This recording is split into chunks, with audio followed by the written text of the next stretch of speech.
Hello and happy Tuesday out there. Thanks for tuning in for another episode of Hoops Talk. I'm your host, Mike DuPont. Thanks for tuning in, whatever outlet you might be following along. Feel free to check the comments or the description below for additional links to other outlets if you feel so interested.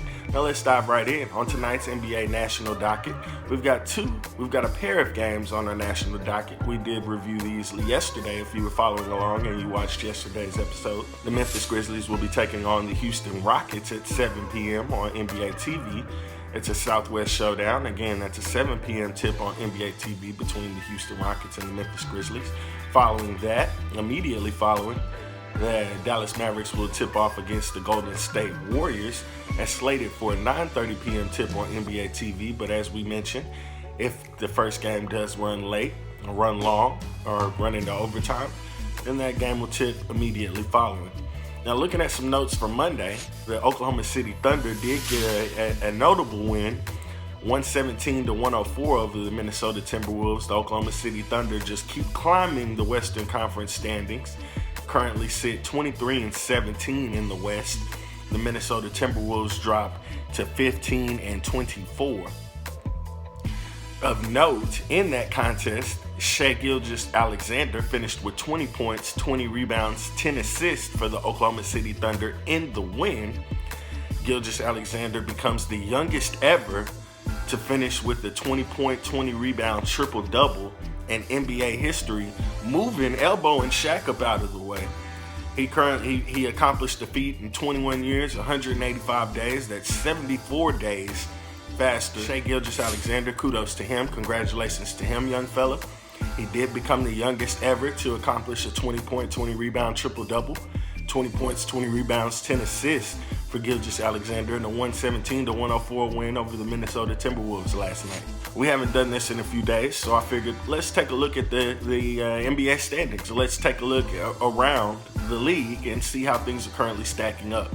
So the question I'll pose to you before we start, and I'll pose it again when we finish, which team has been most surprising? And when you're thinking about answering that question on whatever outlet you might be following along, you can take the good or the bad. Which team has been most surprising? Surprisingly good or surprisingly bad so far this season? The East does own the NBA's best record. So we'll start in the East. No surprise, the Milwaukee Bucks still sit atop the Eastern Conference, and they do own the best record in the NBA right now. The Bucks are 35-6, and they sit in first place. In second place currently, the Boston Celtics, 27-11, doing well. Right underneath them, the Miami Heat, 27-12 in third place. Again, the Miami Heat in third place.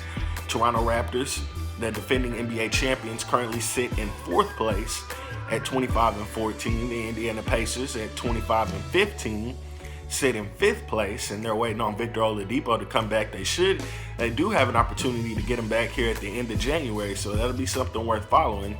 The Pacers currently sit in fifth place at 25-15 without Victor Oladipo, and he's on his way back soon, so keep an eye out on that. Underneath them, and I'll go ahead and say it for you, for me, this has been the biggest surprise, surprisingly bad. The Philadelphia 76ers sit sixth. I want to make sure it comes out correctly in the Eastern Conference, 25-16. Very disappointing. Very disappointing. We'll just move forward. In the Western Conference, sitting atop the Western Conference, the 1 seed, the Los Angeles Lakers have manipulated their own turnaround. Right now, they sit atop the Western Conference at 33-7. A little bit of a surprise. The last time we did this, I believe the Los Angeles Clippers were second. Right now, they're on a bit of a skid. The Denver Nuggets sit second underneath the Los Angeles Lakers, who sit first in the Western Conference. The Denver Nuggets sit second at 27-12. The Utah Jazz are third at 27-12, so they're both in a tie. But I'm assuming that the tiebreaker right now that's currently in place has the Nuggets sitting second. But they do both share the same record, so that'll be worth following.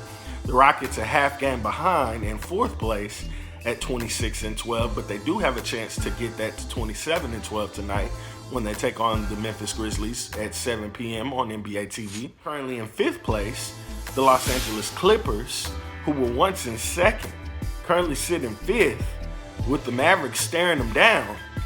The Los Angeles Clippers sit fifth at 27-13. The Dallas Mavericks sit sixth at 24-15. Again, I posed this question to you, and I look forward to hearing back from you on whatever outlet you may be following along, Which team has been the most surprising, Eastern Conference or Western Conference? Or if you can't narrow it down, give me one team from both conferences that's been so surprising. Again, thanks for tuning in. Have a great Tuesday. Be blessed.